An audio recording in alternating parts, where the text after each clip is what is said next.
Assalamualaikum warahmatullahi wabarakatuh. Halo teman-teman, apa kabarnya nih? Jadi hari ini kami dari kelompok 2 akan menjelaskan materi ulumul hadis mengenai sejarah, pembinaan, dan penghimpunan hadis. Selamat menyaksikan. Pertama-tama kami akan memperkenalkan anggota kelompok kami. Yang pertama ada Ainun Fadila, yang kedua ada Reza Sefa, dan ketiga ada Sofia Hairunisa. Selanjutnya akan ada penjelasan materi dari Ainun. Periode Rasulullah Shallallahu Alaihi Wasallam. Periode Rasulullah Shallallahu Alaihi Wasallam merupakan periode pertama sejarah pertumbuhan dan perkembangan hadis.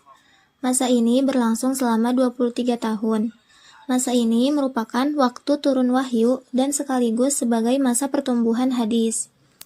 Wahyu yang diturunkan Allah Subhanahu wa Ta'ala kepada Rasul dijelaskan melalui perkataan, perbuatan, dan ketetapannya di para sahabat. Nah, ada suatu keistimewaan di masa ini yang membedakannya dari masa-masa yang lainnya. Seperti umat Islam pada masa ini dapat secara langsung memperoleh hadis dari Rasulullah SAW sebagai sumber hadis. Selanjutnya, ada beberapa cara Rasulullah menyampaikan hadis kepada sahabat. Yang pertama, melalui majelis ilmu, yakni tempat pengajian yang diadakan oleh Nabi Muhammad SAW untuk membina para jemaah. Yang kedua, melalui para sahabat, kemudian disampaikannya kepada orang lain. Yang ketiga, melalui ceramah atau pidato di tempat terbuka, misalnya ketika Haji Wada dan Fathul Mekah. Dan yang keempat, perbuatan langsung yang disaksikan oleh para sahabatnya, seperti praktek ibadah dan muamalah. Yang kedua, ada periode sahabat. Periode kedua sejarah perkembangan hadis adalah masa Khulafaur Rasyidin, yang berlangsung sekitar tahun 11 Hijriah sampai 40 Hijriah. Pada masa ini, perhatian para sahabat masih terfokus pada pemeliharaan dan penyebaran Al-Quran, maka periwayatan hadis belum begitu berkembang, dan masih ada pembatasan dan periwayatan.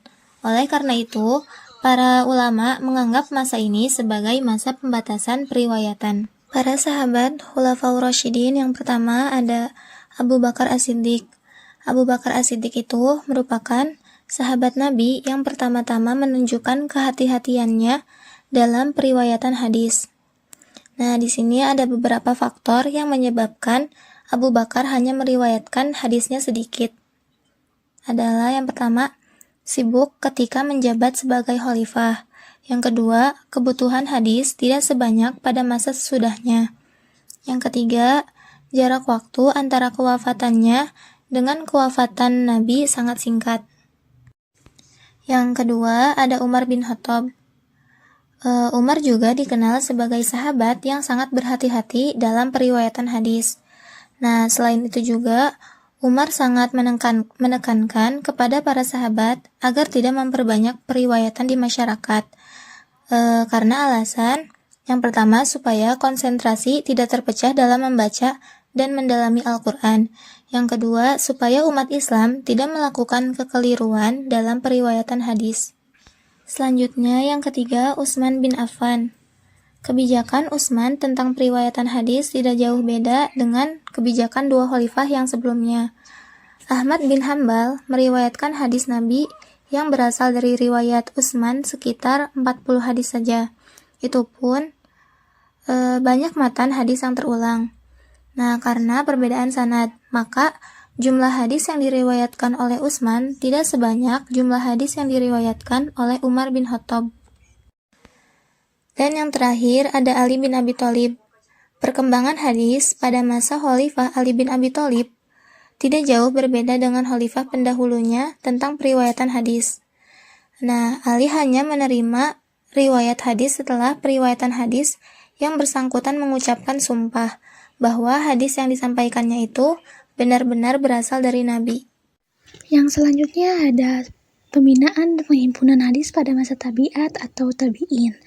Nah, masa tabi'in adalah periode setelah para sahabat Nabi SAW yang berlangsung sekitar akhir abad pertama hingga awal abad kedua Hijriah. Pada masa ini, hadis mulai dikumpulkan dan disusun lebih sistematis dibandingkan dengan masa sahabat. Nah, Hal ini tuh dikarenakan setelah wafatnya para sahabat, muncul kekhawatiran akan hilangnya hadis-hadis Rasulullah SAW. Oleh karena itu, para tabi'in berupaya menjaga hadis melalui periwayatan, hafalan, dan penulisan. Selanjutnya ada loh ciri khas penghimpunan hadis pada masa tabi'in ini. Yang pertama tuh hadis masih banyak dihafalkan dan disampaikan secara lisan. Selanjutnya, beberapa ulama mulai menulis hadis untuk menjaga keaslian dan menghindari lupa. Yang ketiga, munculnya pemilihan antara hadis sahih dan hadis yang diragukan kebenarannya. Dan yang terakhir adalah mulai diperkenalkannya metode isnad atau yang biasa kita kenal dengan rangkaian perawi hadis. Nah, sekarang ada metode penghimpunan hadis pada masa tabi'in. Yang pertama ada periwayatannya secara lisan. Nah, mayoritas tabi'in tuh masih mengandalkan metode hafalan dan juga penyampaian secara lisan untuk menghimpun hadis-hadis tersebut. Didukung dengan para ulama yang memastikan sanad rantai perawi untuk menjaga keaslian hadis. Nah, yang kedua untuk penulisan hadis. Beberapa tabi'in tuh mulai menulis hadis, tapi hanya sebagai catatan pribadi, bukan untuk dikodifikasi atau dibuat kitab. Nah, yang terakhir dalam verifikasi dan seleksi hadis, metode yang dipakai itu adalah isnad untuk mengecek suatu kebenaran hadis. Nah, dalam verifikasi dan seleksi hadis ini juga mulai diberlakukan pemisahan antara hadis sahih, hasan, dan juga dhaif. Beberapa tokoh yang terkenal pada masa ini diantara lain adalah Sa'id bin al-Musayyib, di mana Sa'id ini adalah termasuk tabi'in senior di Madinah, dikenal dengan hafalan hadisnya yang kuat dan akurat. Yang kedua ada Al-Hasan al-Basri, yang dikenal dengan ulama besar dari Basro yang terkenal dengan ketakwaan dan ilmu hadisnya. Yang selanjutnya ada Muhammad bin Sirin, di mana beliau adalah ahli hadis dan tafsir yang sangat teliti dalam meriwayatkan hadis. Dan juga tokoh-tokoh lainnya yang sangat banyak pada masa itu. Selanjutnya ada periode tabi'in. Pada masa al-tabi'in, yaitu generasi setelah para tabi'in, perkembangan hadis mencapai fase paling penting dalam sejarah Islam.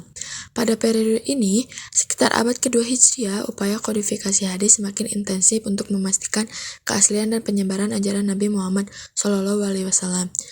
Kodifikasi resmi hadis dimulai atas inisiatif Khalifah Umar bin Abdul Aziz pada 99-101 Hijriah, yang memerintahkan para ulama untuk menghimpun dan membukukan hadis-hadis Nabi.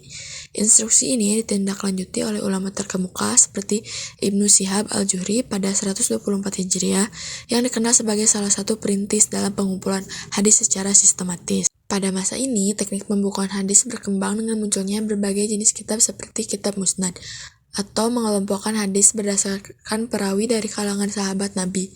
Contohnya adalah Musnad Ahmad, karya Imam Ahmad bin Hanbal. Selanjutnya ada kitab Sahih, yang dimana adalah menghimpun hadis-hadis yang dianggap sahih oleh penyusunnya. Contohnya adalah Sahih Bukhari dan Sahih Muslim. Lalu yang terakhir ada kitab Sunan, yaitu mengelompokkan hadis berdasarkan topik fikih seperti Sunan Abu Daud dan Sunan Tirmidzi. Perkembangan ini menunjukkan dedikasi para ulama dalam menjaga keaslian ajaran Islam melalui dokumentasi dan kodifikasi hadis yang lebih sistematis. Upaya ini menjadi fondasi penting bagi generasi selanjutnya dalam memahami dan mengamalkan sunnah Nabi Muhammad SAW. Adapun kitab hadis yang dipedomani adalah kitab hadis induk atau kutubus sitab. Antara lain adalah 1. Sahih al-Bukhari, atau kita kenal dengan punyanya Imam al-Bukhari. Yang kedua ada Sahih Muslim, milik Imam Muslim. Yang ketiga ada Sunan Abu Daud, miliknya Imam Abu Daud. Yang keempat ada Sunan al-Tirmizi. Yang kelima ada Sunan An-Nasa'i. Yang keenam ada Sunan Ibnu Majah. Sekian dari kelompok kami, mohon maaf bila ada kesalahan. Wal taufiq wal hidayah. Wassalamualaikum warahmatullahi wabarakatuh.